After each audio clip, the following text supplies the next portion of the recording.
Okay, this is my audience, and these are my notes.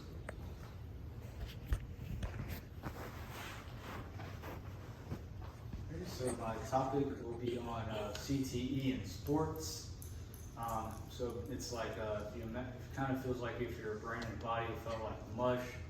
That's how it is living every day with CTE. This is really a alarming statement, since about 17% of individuals who play a contact sport professionally will contract it. I believe this topic is relevant because we have all known a current or former athlete, and have played a sport in the past ourselves. I believe that I have research that I've done, as well as MDs and PhDs, give me the knowledge able to speak on this. And now we will go into the facts about CTE. So CTE is known as a repeated load of the brain, which does occur across the various contact sports, from football to skiing to others. 1.6 to 3.8 million concussions occur annually, although the recovery rate has increased as medicine has increased. And the same symptoms of CTE are also found in epileptics, domestic abuse victims, and headbangers, which I thought was one interesting fact. And now we'll go on to the symptoms. This characterized by atrophy of the cerebral hemisphere, the medial temporal lobe, the thalamus, the mammillary bodies, and brainstem. This is distinguished from other topathies by the involvement of superficial cortical layer, irregular distribution of frontal and temporal cortices, as well as the propensity of sucal depths. Okay, so we will now move on to the origins of this, which were found in boxing. So this was discovered in boxing in 1928. It was coined as the punch drunk.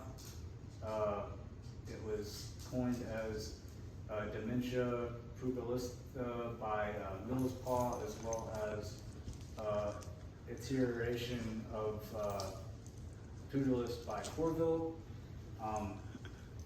Some of these symptoms noted were loss in attention, memory, concentration, etc., disorientation.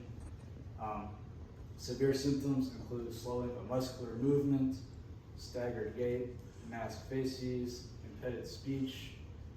Some other characteristics as well include Parkinsonism, personality and behavioral shifts, etc. So with the boxing giving us our first exposure to this, we've since come a long way in how we prevent and treat this, which is the next statement, or how we treat and prevent this. So there are testing you can do. There's protective gear that you can put in, such as padding in football.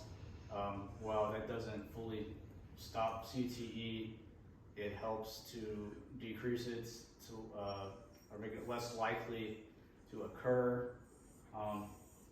We've allowed now to be stricter on return to play guidelines.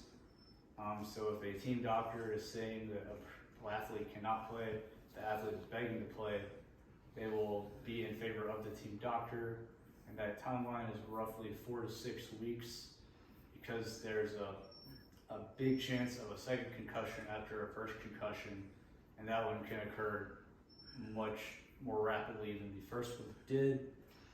There is also testing such as balance testing, event-related potential, other areas such as that, PET, DTI, MRI.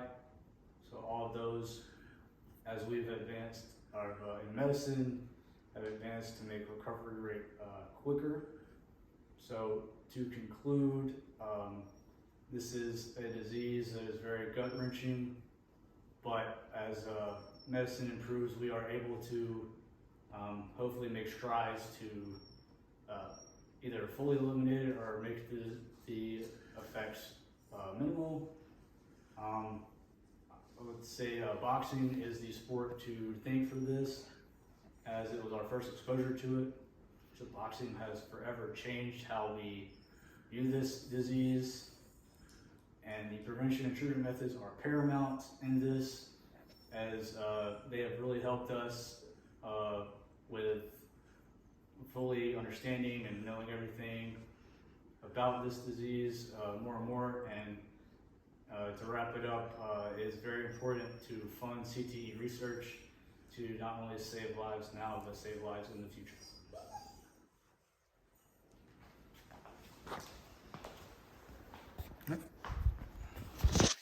This is my audience, and these are my notes.